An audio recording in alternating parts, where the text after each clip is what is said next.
dia sudah kembali kita terima. Kalau dia meninggal ya kita kubur secara Kristen, tidak apa-apa, kan dia sudah terima Yesus. Kalau dia sudah kembali ke gereja itu ijab kabul semua sudah tidak berlaku lagi.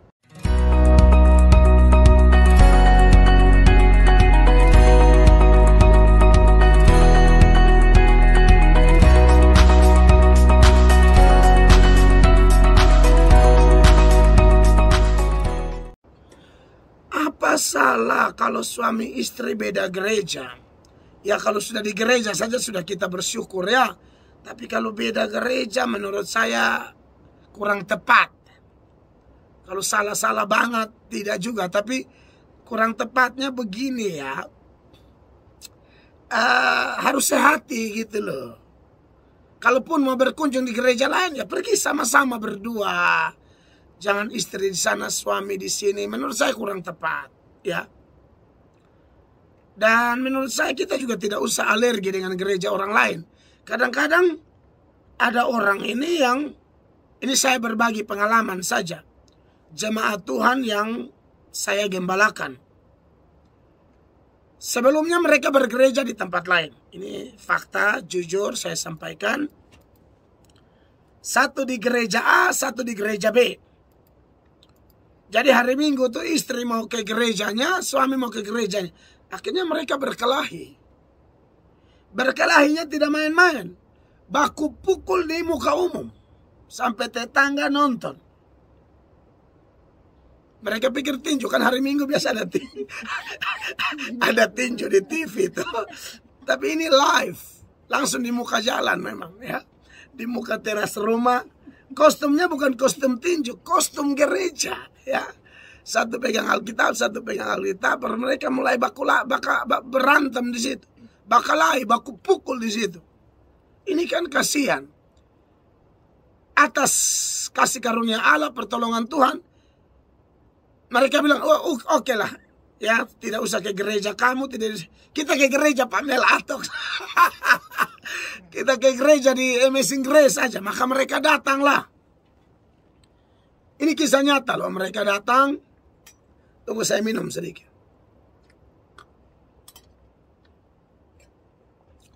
Mereka datang, akhirnya puji Tuhan, di situ mereka bertumbuh. Akhirnya suami istri bisa satu hati di satu gereja di Amazing Grace. Jadi menurut saya memang sebaiknya harus satu gereja. Ya rendah hatilah, cari jalan terbaik lah. Entah istrinya yang ikut suami saja, tidak ada masalah. Orang gereja di mana-mana sama saja. Semua omong firman kok. Liturgi kan boleh beda-beda, tapi kan tidak apa-apa. Tapi tentu memang kita bergereja ini bukan hanya memenuhi seperti orang beragama saja, yang penting agama kita jalan gitu loh. Tidak. Bergereja tuh sampai level cari, saya mau bertumbuh. Saya tidak bisa hanya menyelesaikan liturgi lalu pulang. Tidak bisa begitu. Saya mau menyembah, saya mau merasakan jamahan, saya mau mengerti firman, saya mau bertumbuh seperti itu. Jadi, saya lihat beda gereja sebaiknya jangan ya. Harus satu hati suami istri.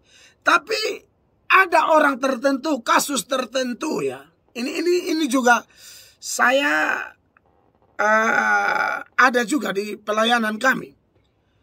Suami mau gereja di tempat kami, istri tidak benci saya, tidak, dia mengasihi saya. Istri saya kenal juga, hormati saya, tapi beliau memang dia bilang suami di situ, tapi saya ada bantu pelayanan di sini. Nah ini kan enak bicaranya, ya. Akhirnya tidak ada masalah gitu loh. Beda dengan saudara saya, dua saudara saya yang saya contohkan di masa lalu mereka. Itu memang jadi masalah. Kalau yang ini tidak jadi masalah. Jujur saja ya. Istrinya di GBI. Suaminya di tempat saya. Di gereja Tuhan. Jadi waktu suaminya lapor, saya bingung nih. Bapak, saya mau jadi jemaat di sini. Saya bilang, aduh bagaimana? Ibu bilang apa? Ibu mendukung. Lalu saya ketemu istrinya juga, kadang-kadang istrinya kalau tidak ada jadwal pelayanan, dia dukung suaminya datang gereja sama-sama di tempat kami. Lalu saya juga bilang suaminya kalau ada dukung Istri punya kegiatan dukung juga, aman-aman saja. Saya tuh tidak tipe, aduh saya tidak mau yang begitu-begitu berantem. Jadi memang ada kasus tertentu ini, sementara saya jawab saya baru ingat nih. Bahwa ada suami yang kayak begitu, istri yang begitu. Tapi aman-aman saja, toh masih dalam kata gereja. Tidak ada masalah. Bahkan saya juga tahu, ada saudara-saudara saya yang mereka datang, Pak Mel, saya di Gemit ini. Tapi istri saya bertumbuh di sana, Pak Mel. Dan saya lihat, dia betul-betul bertumbuh dan ada perubahan. Saya dukung dia, Pak Mel. Ada yang begitu. Nah, kalau yang model begini kan saya pikir nggak ada masalah. Tidak ada masalah. Tapi jangan gengsi. Saya pun gereja lebih baik. Kamu, ya itu yang masalah. Tidak boleh begitu. Gereja itu semua saudara sebenarnya. Saya pikir jawaban saya ini kiranya bisa berkenan kepada saudara ya. Intinya cari firman yang benar. Jangan cari yang sesat-sesat. Selama itu gereja masih Alkitabiah, itu gereja milik Kristus. Kalau yang bukan, ya jangan pergi ke situ. Itu jawaban saya. Tuhan berkati. Salam. Iya, terima kasih.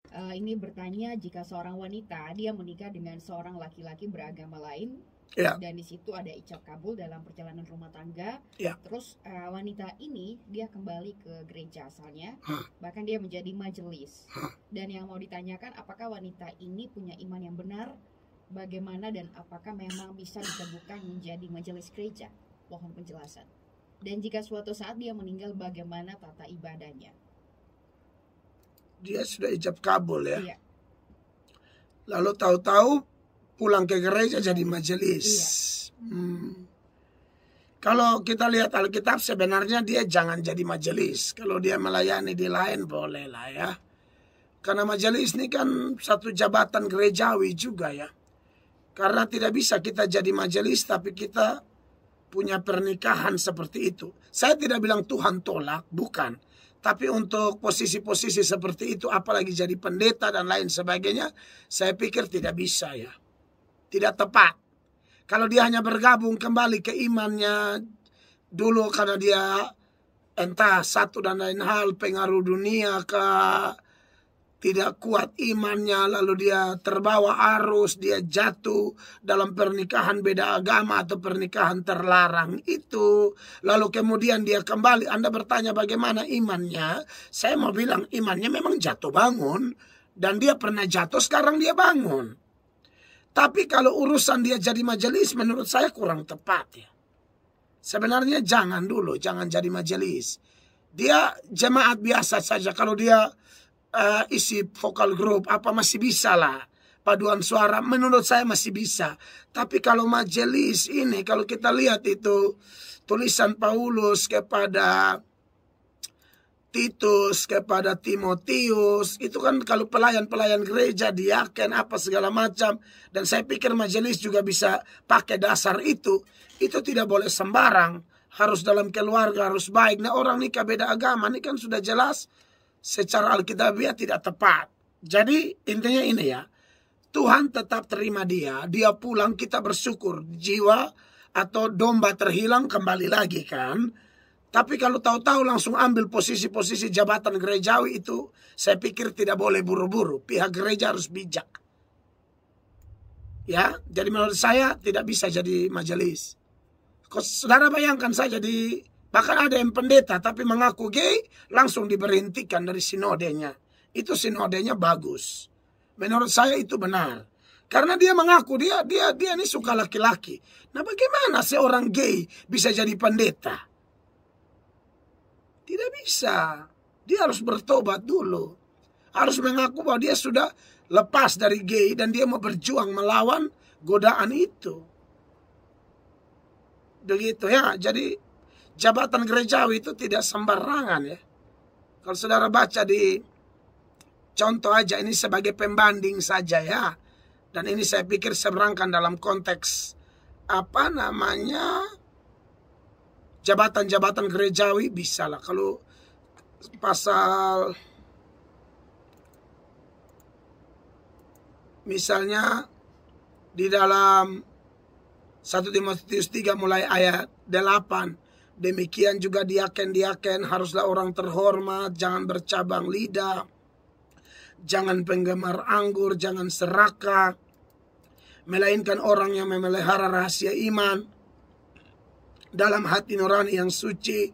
Mereka juga harus diuji dahulu. Lihat, baru ditetapkan dalam pelayanan itu setelah ternyata mereka tak bercacat. Ini kalau sudah tahu dia punya nikah beda agama, dia sudah pernah ijab kabul begitu bolak-balik segala macam, jangan buru-buru. Silakan terima, tapi jangan buru-buru. Ayat 11, demikianlah pula istri-istri, hendaklah orang terhormat, jangan penfitnah, hendaklah dapat menahan diri, dan dapat dipercayai dalam segala hal.